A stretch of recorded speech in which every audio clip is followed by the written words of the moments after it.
Hi, I'm Sally Achey, representative for the Rutland-Bennington District.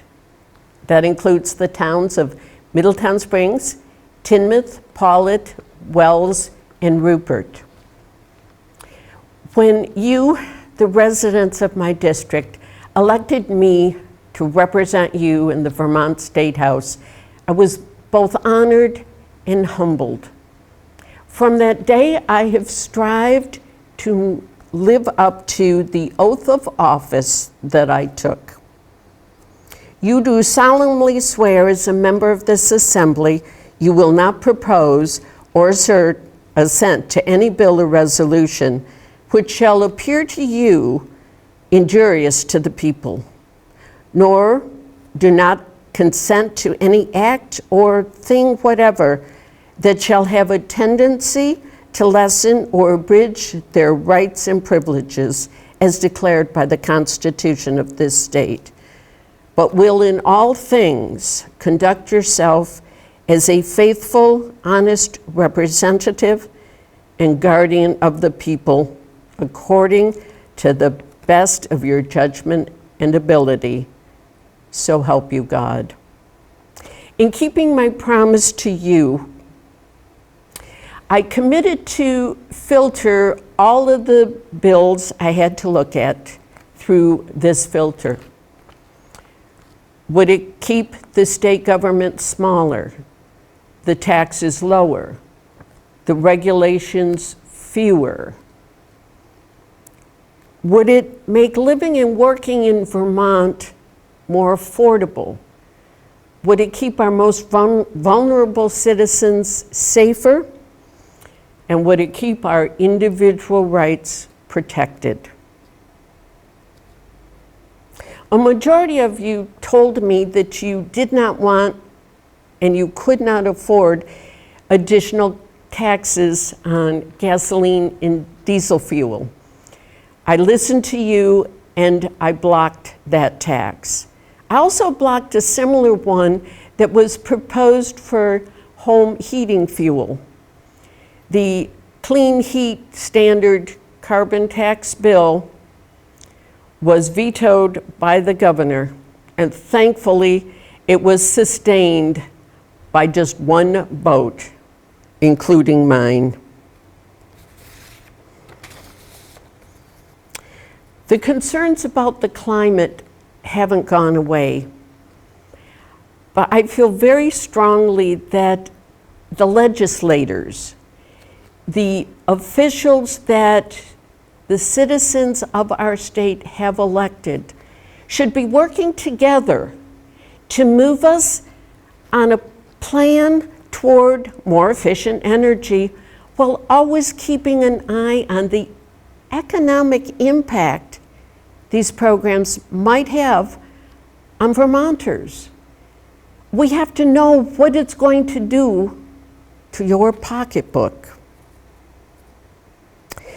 People had also shared with me their concern about the disparity across our state of access to broadband.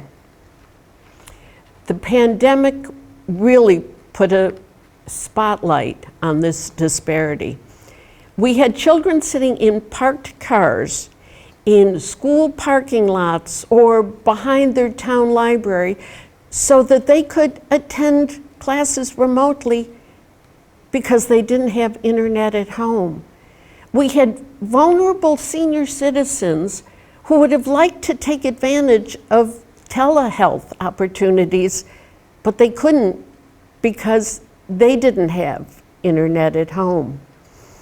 I was very pleased to have been assigned to the Energy and Technology Committee so that I would have a real impact on some of these policies. And I was really gratified that we passed a bill that set up the broadband bill for Vermont, the broadband board for Vermont. This board is working with regional organizations, and right now access is being extended and equitably accessible broadband will be available across the state. In my district, one of the towns, Rupert in particular, has been really struggling to get internet connection. The estimate now is to have 95% of Rupert connected by the end of next year. It's still more than a year away, but it is coming. And the program is working really well.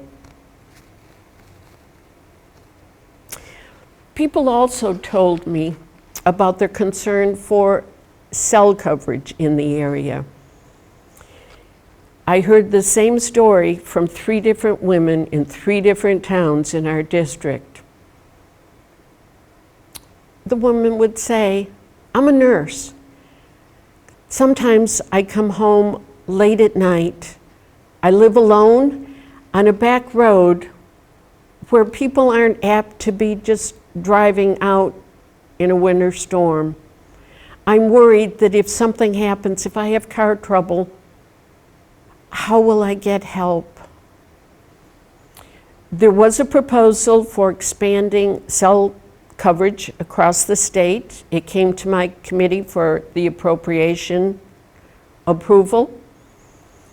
I said yes to appropriating federal dollars to address this issue. Unfortunately, the majority of my committee voted yes only on funding an update on the study that's already been done. This is an area of work that we need to continue to focus on. It isn't just to chat with someone on a cell phone. E911 officials have said now the majority of E911 calls are placed by cell phones. Having cell phone coverage equitably across our state is an issue of safety. I am running for re-election to return to the State House to continue to serve you. I don't see it as my job as a legislator to broker compromises between competing special action groups.